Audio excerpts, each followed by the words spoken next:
The 100 Dresses, Part 1. About the author. Elisabeth Esther is a renowned American author and a children's librarian. Her books were primarily based on her life experiences in small town Connecticut in early 1900. Summary. It was Monday. Wanda was absent. Her absence wasn't noticed by anyone in the class. She used to sit in the room number 13 in the corner of the last row. Her seat was next to the rough boys who created lots of disturbance and never scored good marks in the class. Nobody exactly knew the reason why she sat there. In contrast to those boys, Wanda was quiet and shy girl and nobody had heard her laugh. Sometimes she gave a crooked smile. Or maybe she lived in Boggin's Height and her feet were always caked with dry mud.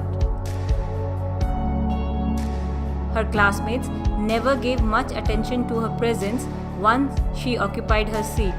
Mostly they noticed her outside the class during the noon time in the yard or on the way to school early in the morning. It was the time when groups of her classmates in 2 or 3 waited for Wanda to have fun with her. The following day, on Tuesday, she was still absent in the school and nobody was aware of her absence. But on Wednesday, Peggy and Maddie, the two best friends, were the first to notice her absence because Wanda had made them late to school. Both of them had been waiting for her on their walk to have fun with her.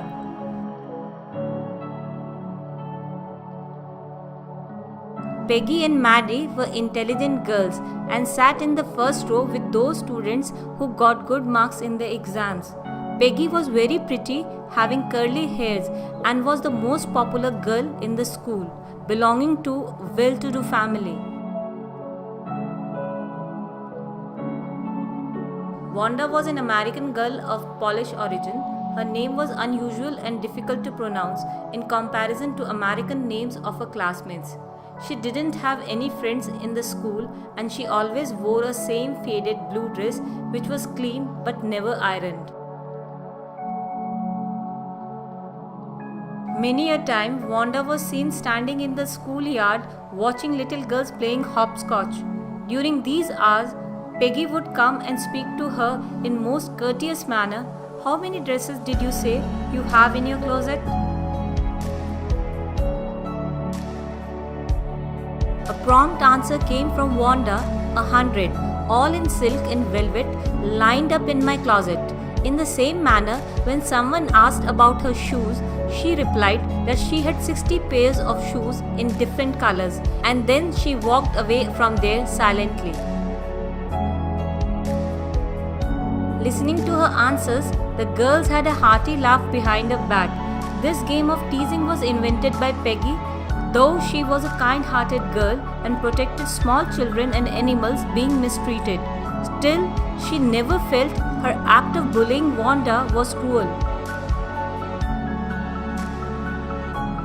The obvious lie spoken by Wanda became a silly game for Peggy and others, but Maddie, her best friend, felt bad and wished this game of teasing should be stopped.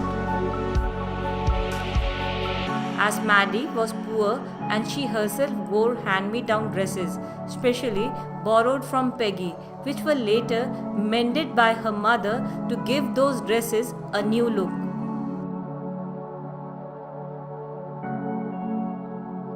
Maddie often thought she was lucky that she didn't live in Boggin's Heights, nor she had funny name as Wanda, and she was sensible enough not to speak a lie of claiming 100 dresses in her closet if anyone played the same game on her. Maddie wanted to stop this game of humiliation, so she sat down to write a note to Peggy but couldn't gather the courage to do so, in fear of becoming the next target of ridicule for Peggy and others. Besides, she was also afraid of losing a best friend. While thinking about Wanda and her dresses, she started wondering about who will be the winner of drawing contest, in which the boys were meant to draw motorboats and the girls were meant to design dresses. Everyone thought that Peggy would probably win the contest since she drew better than anyone in the class. She could copy and sketch any picture easily from a magazine.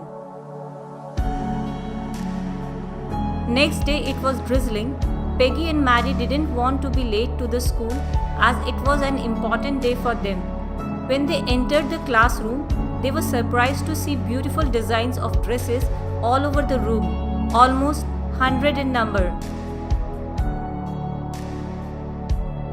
As soon as the class assembled, Mrs. Mason announced the winner among the boys was Jack Bagels and among the girls was Wanda Petronsky.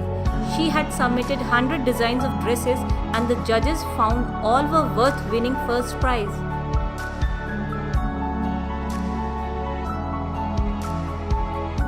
Wanda was still absent in the class.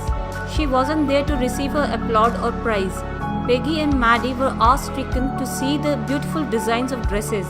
They admired the designs of blue and green dresses about which Wanda had told them earlier.